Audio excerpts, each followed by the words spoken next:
Halo guys, mau tahu nggak membangun jiwa bisnis sejak dini? Tahu? Kalau kamu mau tahu, yuk ikutin saya sambil beberes warung saya. Kamu pasti terinspirasi di sini bagaimana membangun jiwa bisnis sejak dini. Kenapa kita harus punya jiwa bisnis? Ya, karena buat orang yang tidak suka diatur, usaha sendiri atau bisnis atau dagang itu adalah pilihan terbaik. Memang jiwa bisnis harus dibangun dari dini, iya. Buat orang yang susah diatur, itu seharusnya sudah ditanamkan jiwa bisnis sejak kecil, sejak awal. Kenapa? Karena dia tidak mau diatur orang lain. Kalau kita jadi anggota, kita harus siap diatur orang lain. Mari kita cerita-cerita sambil saya beres-beres warungnya ya.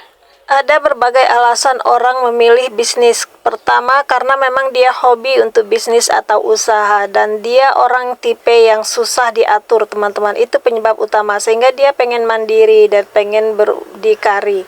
Dan jiwa yang lain penyebabnya itu adalah keterpaksaan. Kirain kemarin datang. Ditunggu-tunggu.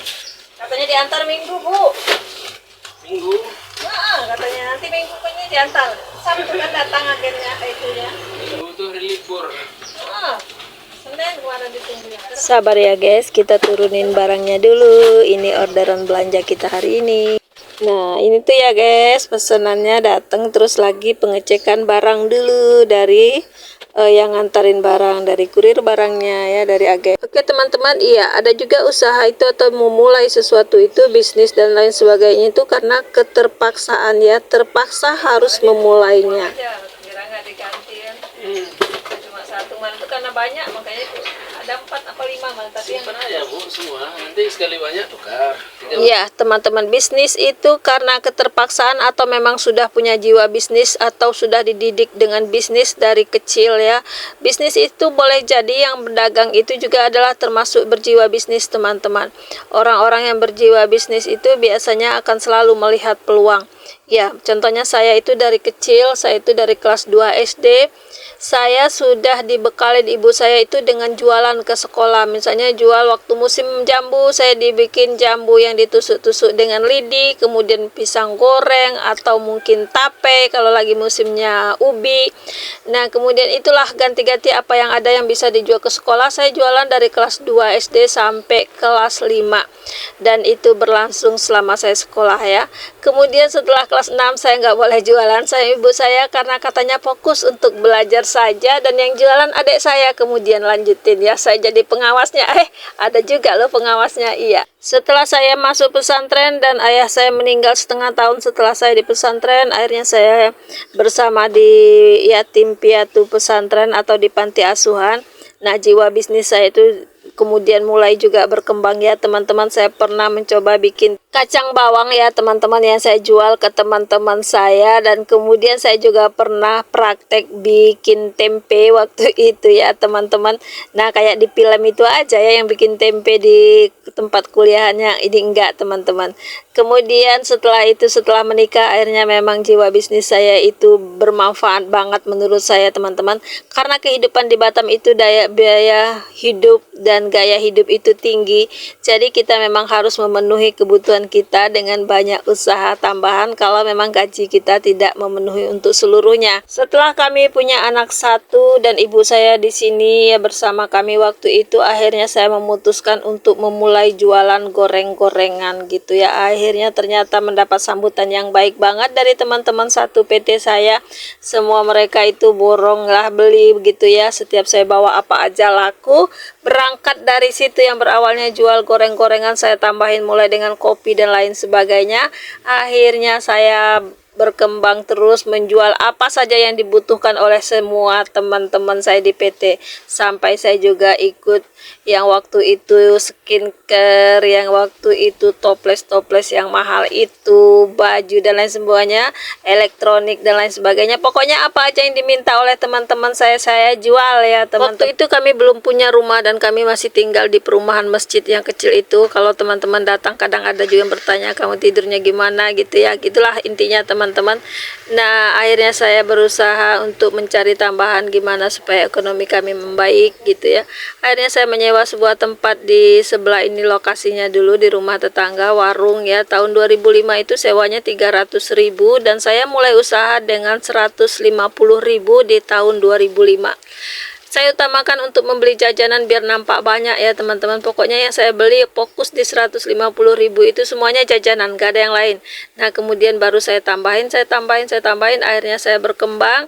Kebetulan rumah di sebelah warung saya itu dijual dan orang udah banyak banget yang lihat dan gak ada yang mau belinya. Saya iseng-iseng juga lah ngeliat, akhirnya itu saya ditawarin beli. Alhamdulillah atas bantuan salah seorang teman yang mau meminjamkan uangnya waktu itu ke saya dan saya akhirnya bisa beli ya rumah ini.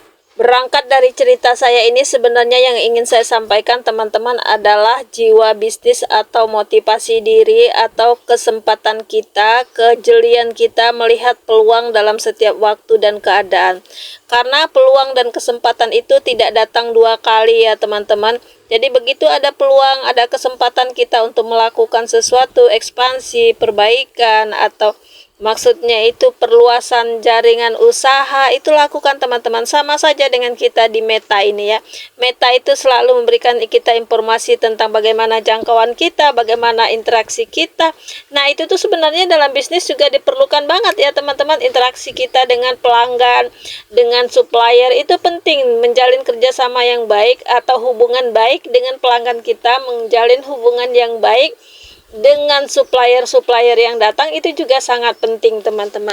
Nah itu salah satunya ya. Meta itu sebenarnya memberikan contoh yang bagus untuk bisnis kita. Kemudian jangkauan kita itu, penjualan kita udah nyampe di mana, usaha kita, perluasan usaha dan lain sebagainya harus kita lakukan sebaik-baik mungkin dan terus melakukan ngikutin zaman ya teman-teman. Mengikuti perkembangan zaman itu juga penting teman-teman, karena kalau kita nggak ngikutin perkembangan zaman, usaha kita nggak mau ngikutin perkembangan zaman, kita akan ketinggalan ya, kita akan ketinggalan jauh. Sekarang orang sudah menjual dengan zamannya digital ya, kita harus ikut juga teman-teman. Ini saya juga masih dalam proses untuk GoPut ya, dan mudah-mudahan itu berkembang pesat ya teman-teman untuk Duren Cup dan lain sebagainya nanti ya. Nah itu harus kita lakukan juga ya teman-teman. Nah kemudian dalam bisnis itu yang penting itu adalah selalu meningkatkan perbaikan-perbaikan. Kalau Meta itu selalu bilang kalau video kita kamu sudah bagus, tingkatkan lagi, bikin lagi katanya. Nah itu tuh di Meta ada teman-teman. Dalam bisnis juga sama, kita harus lakukan terus perbaikan-perbaikan, melakukan hal-hal baru dan mencoba hal baru. Siapa tahu itu yang akan berkembang lebih baik. Semoga jiwa bisnis kita akan selalu berkembang dan selalu mengikuti zaman. Yang belum memulai tidak terlambat untuk memulai, nggak ada kata terlambat untuk memulai. Nah silakan dimulai dari sekarang, dan untuk anak-anaknya juga dia akan lihat, oh ibu saya kemarin usaha gini, mungkin saya bisa gitu. Nah itu tuh sebuah warisan ya. Setelah kita mengambil keputusan untuk memulai bisnis, satu hal yang harus kita selalu jaga adalah kesabaran. Orang-orang berbisnis itu harus memiliki jiwa kesabaran yang tinggi ya teman-teman, melebihi dari orang lain. Karena kelak di depan itu akan banyak sekali cobaan dan godaan yang mungkin di luar nalar kita. Apalagi saatnya mungkin kita bakalan tertipu atau ditipu, apalah bahasanya itu ya teman-teman, oleh rekan bisnis kita atau oleh orang yang baru kita kenal. Nah itu tuh harus kita perkuat banget kesabaran kita agar kita nggak oleng ya teman-teman. Kayak bilang nggak oleng ya, karena ada banyak cara orang untuk memanfaatkan diri kita, dan kita harus mempunyai kesabaran untuk menghadapi itu semua. Apalagi kalau kita akan bertemu dengan orang-orang yang rajin ngutang tapi tidak mau bayar. Nah itu tuh akan sangat menyakitkan teman-teman. Jangan sampai kita tertipu dengan orang-orang ini, dan itu tuh susah banget sebenarnya ya teman-teman, karena mereka biasanya datang memelas, minta tolong banget, bahkan kadang sampai nangis, merengek-rengek. Nah di ujung-ujung giliran nanti kita sudah tagih, sudah itu tanyain utangnya, dia yang balik marah-marah, dia nggak mau bayar utang, banyak alasan begini begitu, dan itu tuh sudah biasa terjadi ya teman-teman. Cuma saja bagaimana cara kita antisipasi agar kita nggak ikut-ikutan terkena gitu.